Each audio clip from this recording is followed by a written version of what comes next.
चलिए आसान ज़ुबान में समझते हैं ग्रेविटी को। न्यूटन ने कहा कि ग्रेविटी एक फोर्स है। जिस चीज़ का वज़न होता है वो दूसरी वज़न वाली चीज़ को अपनी तरफ खींचती है और ये है ग्रेविटी। लेकिन आइंस्टाइन ने कहा कि ग्रेविटी असल में कोई फोर्स नहीं। उनके मुताबिक हमारी कायनात एक स्पेस टाइम फैब्रिक या चादर की तरह फैली हुई है। जिस ऑब्जेक्ट का वज़न होता है वो उस फैब्रिक को चादर को झुका देता है और एक कर्वेचर बनता है। बाकी चीज़ें इस कर्व के साथ चलती हैं और हमें लगता है जैसे वो एक दूसरे को खींच रही हो। यह है आइंस्टाइन की डेफिनेशन।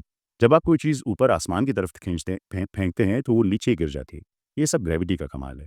कुरान शरीफ ने इसको बड़े खूबसूरत अंदाज से सूरह मुरसलत की आयत नंबर 25 और 26 में बयान किया, जिसका तर्जुमा है, क्या हमने ज़मीन को नहीं बना दिया समेटने वाली, ज़िंदगी को भी और ज़िंदा को भी और मुर्दा को भी। इस आयत में कुरान शरीफ ने लफ्ज़ किफ़ाता का इस्तेमाल किया है। अरबी लफ्ज़ किफ़ात का लुग़वी मतलब है अपनी तरफ खींच लेना या समेट लेना, बिल्कुल जैसे ग्रेविटी को हम एक्सप्लेन करते हैं। ज़मीन पर ग्रेविटी की दो किस्में हैं। सूरज की ग्रेविटी, सूरज इतना बड़ा है और भारी है कि इसकी ग्रेविटी पूरी ज़मीन को अपनी तरफ खींचती है। यही वजह है कि ज़मीन खला में इधर-उधर भटकने की बजाय सूरज के गिर्द घूमती रहती है। सूरज की ग्रेविटी ज़मीन को खला में खोने नहीं देती। यही वजह है कि सूरज 7,20,000 किलोमीटर फ़ी घंटा की रफ़्तार से हरकत कर रहा है और हमारी ज़मीन उससे कभी 1 सेकंड भी पीछे नहीं रहती। दूसरी, ज़मीन की अपनी ग्रेविटी। ज़मीन का भी अपनी ग्रेविटी है। यही वो ताकत है जो हमें ज़मीन पर बांध कर रखती है ताकि हम इस पर चल फिर सकें और हवा में उड़ ना जाएँ। ज़मीन की यही ग्रेविटी समंदरों, पहाड़ों और मैदानों को अपनी जगह थाम कर रखती है और इसी ने ज़मीन की टोपोग्राफ़ी यानी शिक्लो-साख़ को कायम किया हुआ है। अगर ज़मीन की ग्रेविटी ना होती तो ना हम चल सकते, ना ज़मीन अपनी सतह पर ठहरता, ना पानी अपनी सतह पर ठहरता और ना ये ज़मीन की शक्ल होती जो अभी है। हैरत की बात यह है कि कशिश शक्ल की दोनों किस्में कुरान शरीफ में एक ही आयत में बयान हुई है। सूरह अंबिया की आयत नंबर 31, जिसका तर्जुमा है, और हमने ज़मीन में मजबूत लंगर रवासियाँ डाल दिए ताकि वो तुम्हें लेकर ना डगमगाए और हमने इसमें कुशादा रास्ते बनाए ताकि वो हिदायत पा सकी। जहाँ लफ्ज़ रवासिया इस्तेमाल हुआ है, जिसका आम तर्जुमा पहाड़ किया जाता है, लेकिन असल में रवासिया का मतलब लंगर या एंकर है, जो किसी चीज़ को किसी जगह जमाने के लिए इस्तेमाल होता है। जदीद साइंसी तहकीक के मुताबिक ज़मीन पर सूरज की ग्रेविटी ने इसे खला में भटकने से रोका हुआ है, जबकि ज़मीन की अपनी ग्रेविटी ने इसकी टोपोग्राफी को मुस्तहकम रखा है। ज़मीन की ग्रेविटी की वजह से ज़मीन पर रास्ते बने हैं और हम ज़मीन पर चलने के काबिल हुए हैं। हैरत अंगेज़ तौर पर यही बात इसी कुरानी आयत में बयान की गई है कि ज़मीन में मजबूत रवासियाँ डाल दिए गए हैं ताकि वो भटक ना जाए और हमने इस ज़मीन पर तुम्हारे लिए रास्ते बनाए। ये लफ्ज़ रवासिया कुरान शरीफ में 10 बार आया है और हर बार ये ग्रेविटी के कॉन्टेक्स्ट में इस्तेमाल हुआ है। आइए 2 मिसालों से समझाते हैं। आप जानते हैं कि हमारी अर्थ एक जायंट रॉक की तरह स्पेस में मुल्हिक है, बगैर किसी सुतून के।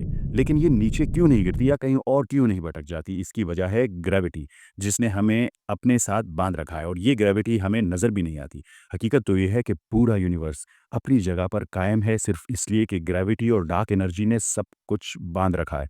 अब हैरान होने के लिए तैयार हो जाएं, कुरान शरीफ क्या फरमाता है सूरह लुकमान की आयत नंबर 10 में, जिसका तर्जुमा है, इसने आसमानों को पैदा किया बगैर उन सुतूनों के कि तुम उन्हें देख सको और ज़मीन में रवासियाँ डाल दिए।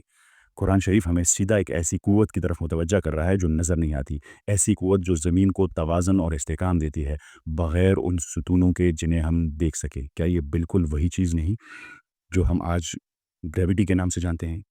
दूसरी चीज़, दुनिया के ऊंचे दरख्तों को देखिए। सोचिए अगर वो 100 गुना ज़्यादा बड़े होते तो इंसान के लिए कितने ख़तरनाक होते। अगर ग्रेविटी ज़रा सी कमज़ोर होती तो दरख्तों का साइज़ बहुत ही बड़ा होता और अगर ज़रा सी स्ट्रॉन्ग होती तो शायद दरख्त उग ही ना पाते या बहुत ही छोटे रहते। वेजिटेशन में जो बैलेंस आप देखते हैं वो ग्रेविटी की वजह से है और आपको हैरानी होगी कि यही बात कुरान शरीफ एक और जगह एक दफ़ा फिर रवासी के लफ्ज़ से बयान करता है, सूरह हिज्र में आयत नंबर 19 में, जिसका तर्जुमा है, और ज़मीन को हमने फैला दिया और इसमें रवासियाँ डाल दिए और इसमें हमने हर चीज़ ठीक अंदाज़े के मुताबिक उगाई।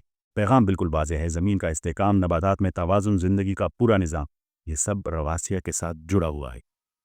ग्रेविटी की वजह से हर वो चीज़ जिसका मास है एक दूसरे को अपनी तरफ खींचती है। लेकिन आप सोचेंगे कि अगर सब चीज़ें एक दूसरे को अपनी तरफ खींच रही हैं तो फिर टकरा क्यों नहीं जाती? इसका जवाब है डार्क एनर्जी, जो कायनात को मुसलसल फैला रही है। ये दोनों कुव्वतें, ग्रेविटी और डार्क एनर्जी, ऐसे बैलेंस के साथ तवाज़ुन में है कि हमारी कायनात कायम है। यही तवाज़ुन है जिसके बारे में कुरान शरीफ ने निहायत हसीन अंदाज में सूरह रहमान में बयान किया। तर्जुमा, और आसमान को अल्लाह ने बुलंद किया और तवाज़ुन कायम किया। قرآن شریف نے ہزاروں سال پہلے بتا دیا تھا کہ کائنات کا وجود اس بیلنس پر قائم ہے. جس دن یہ توازن بگڑ گیا کائنات فنا ہو جائے گی.